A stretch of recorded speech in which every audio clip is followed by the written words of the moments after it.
Scano, Swagwego, Gyaso, Gowenkyase, Gayangihaga, Nyagwai, Shouta, Haudenosaunee. Greetings of peace to you. I told you my real name.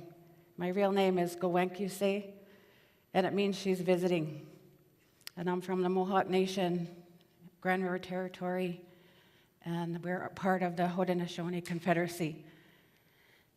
I'd like to, before I get started, to actually thank the traditional territory.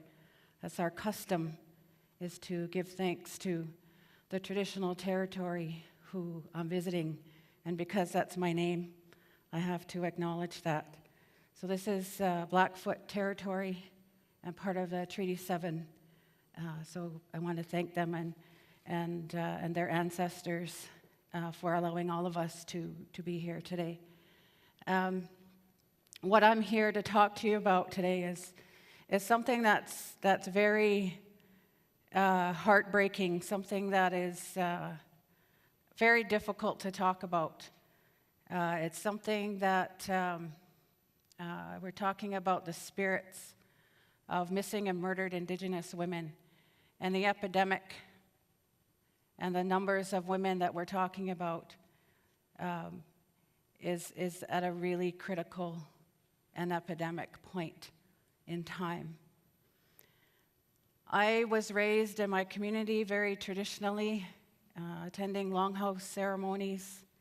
I was raised around very traditional spiritual people and raised with that kind of knowledge about our roles and our responsibilities as human beings. And we have a tradition, one of our laws actually is called the Great Law of Peace. And in our culture, in our language, it's Gayana Srutgoa, and it means, literally translated, it means a great big love. Unconditional love in the relationships that we have with each other in all of creation, whether it's as human beings in our relationships with each other, but every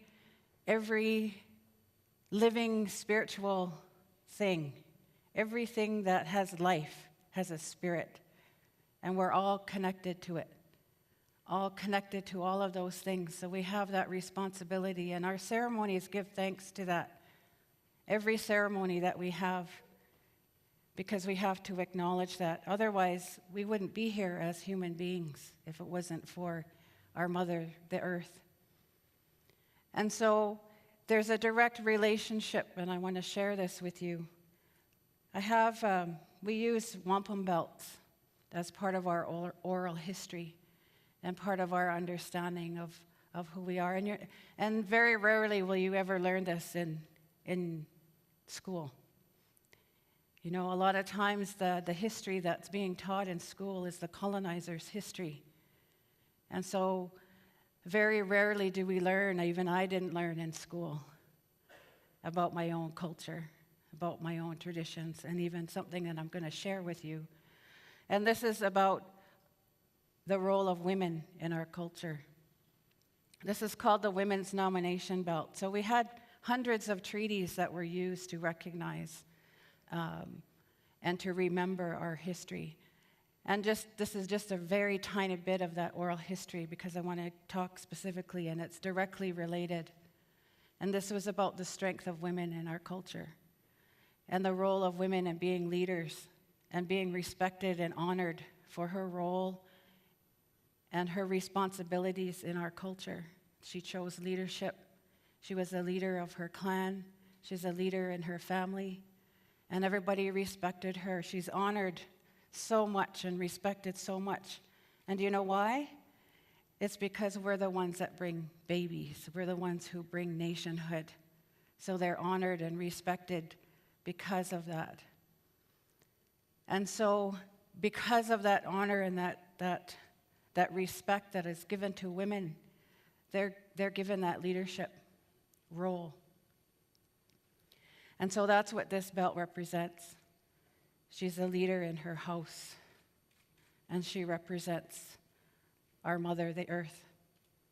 There's a direct relationship between our mother, the earth, right? As being nurturers, as being the life givers, the carriers. So all of those things that I said that we give thanks to, if it wasn't for something that wasn't there anymore, like water, like plants, medicines, trees, animals, the birds, the air, the sky, if we didn't give thanks to those things, we would no longer be here as human beings. So, in talking about the missing and murdered Indigenous women, an RCMP report came out recently, and they had stated there's 1,200 missing and murdered Indigenous women in Canada in the last 20 years. When I started with Amnesty International, there was a number of 500. When I left the Native Women's Association of Canada in 2009, there was 582. So from 2009 to this past year, that's almost 800 just since 2009. And just before I came here this morning, I was looking online, and I was looking at, what's recent.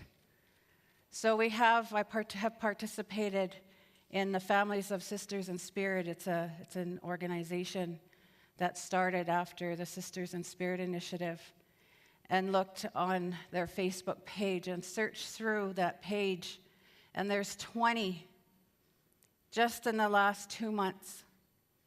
And of those 20, there was maybe 16, 17 that were all teenagers and young women. So there's an undeclared war against our people, and they're targeting our women. Women have taken the brunt of colonization in this place called Canada since its existence, and it has not stopped. We're still living in it. We're still targets. I'm sure everybody heard about the devastating attack in Ottawa and the soldier who died. And the feeling that people had felt that, we're not safe. We're not safe in this society. Well, we have always felt that way. It's always been that way for us as Indigenous women specifically. That feeling has always been there. And for all of those families that I have had relationships, and I have relationships, so in my role, in the work that I've done, in my relationships with families of missing and murdered Indigenous women, I've maintained a relationship with them, and they've shared their pain, they've shared their trauma, they've shared their loss. And every single one of them are so similar in that pain and loss and the love that they had for them. I'm sure many of you have heard in the media about some of these women who've gone missing, and probably the most recent is Loretta Saunders. So why did it take this long for that to become national news, when this has been occurring since colonization? There's also a young woman in 1970s. Her name was Helen Betty Osborne. And Helen Betty Osborne was a young Cree woman who wanted to go to school to become a teacher. But she was directly attacked by 4 white men in the Paw, Manitoba. And if you read the Manitoba Justice Inquiry, which was done in 1991, you'll read about her. And you'll read what the commissioners had said, that the only reason why she was murdered was because she was an Indigenous woman. That was the only reason. So we're talking about racism. We're talking about that ugly R word. Racism is violence. Racism is an attack on a culture, on a people. And sexism is an attack on womanhood. So when you have a direct attack of racism and sexism against Indigenous women, you're talking about something that is totally silenced and dehumanized. And it really bothers me. I've been dealing and addressing this issue since 2002. And the first meeting I went to, and the meeting was actually a report, and it was called Stop the Undeclared War Against Indigenous People. And it went to the World Conference on Racism. And it was at that time when the first voices started coming forward and the families talking about their missing or murdered loved one. And they shared their stories and they said, why is this happening? And why doesn't anybody know? Why doesn't anybody know about this? Why doesn't anybody care? So that's my message, is I want you to care. I want you to care and to understand why this is happening, that there's a direct relationship of the rapes that are occurring to our Mother, the Earth, is the same thing that's occurring to our women. There's a direct relationship, and we're all responsible. We all have a responsibility to end violence. We all have a responsibility to make sure that things are safe for all of us. Every single one of us. I'm responsible for my family. I'm responsible for my daughter and my grandchildren to make sure that things are safe for them. You know, the impacts of residential school, I'm not sure if everybody here has ever, really heard the horrible, horrific stories of abuse, sexual violence, physical abuse, physical violence, spiritual abuse, mental abuse. Every type of abuse you can think of occurred to little kids. And we're talking generationally. We're talking at least 6-7 generations of kids who are impacted from residential school.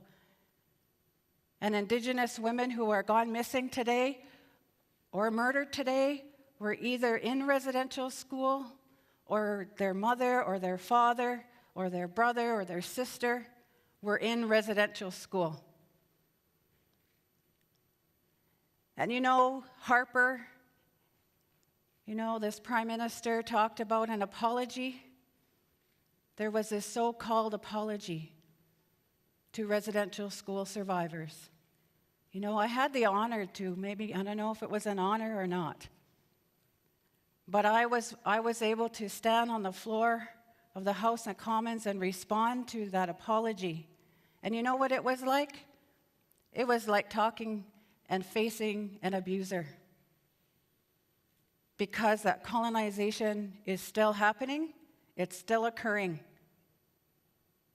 You can apologize, and I'm also a survivor of violence.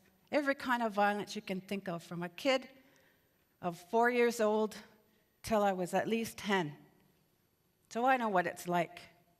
And I know what it's like for an abuser to apologize and still kick you and hit you as they're apologizing. So that's not an apology. It's not an apology when there is an action that follows it. And that's what I said that day. So what are you going to do? You can apologize, but what actions follow that? What actions follow it so that I trust you? Well, nothing is happening. In fact, it's got worse since then. All of these issues, we're becoming criminalized for protecting our lands and our territories. So it's really important. I really am if you can't tell, I'm very angry. I'm angry because there's still too many missing and murdered Indigenous women. There's a lot of men, a lot of Indigenous men, girls and boys who are going missing. and found murdered. But the reason why I focus on Indigenous women is because of what I said earlier, that we're losing our nationhood. We're losing. You know how many children have been left from missing and murdered Indigenous women? When you think of 800 to 1,200, you know, the number doesn't matter. You still have that many numbers of perpetrators who are still out there getting away with murder. And we're still targets. So all of those children are impacted again. And you know, I've had really, really good relationships with all of those families, and they've become my family. You know, I attend court with them. I represented them in court. I shared tea with them, sat with them. And many times since then, those connections have always been there, and they're so amazing and resilient to be able to survive such violence. So in the sense of how we can address this, because that's what I'm always looking for is solutions, is for all of us to take responsibility and for you to tell me that you will act. And that if you have questions, that you'll ask. And don't be afraid to ask. Because in my opinion, when we're talking about educating the rest of the public, that hopefully that'll end racism. Hopefully that'll stop the ignorance and have that lack of understanding of who we are as a people, and not paying attention to the stereotypes in media. Don't always believe the media, and I hope you don't. That's why I want you to care. Thank you.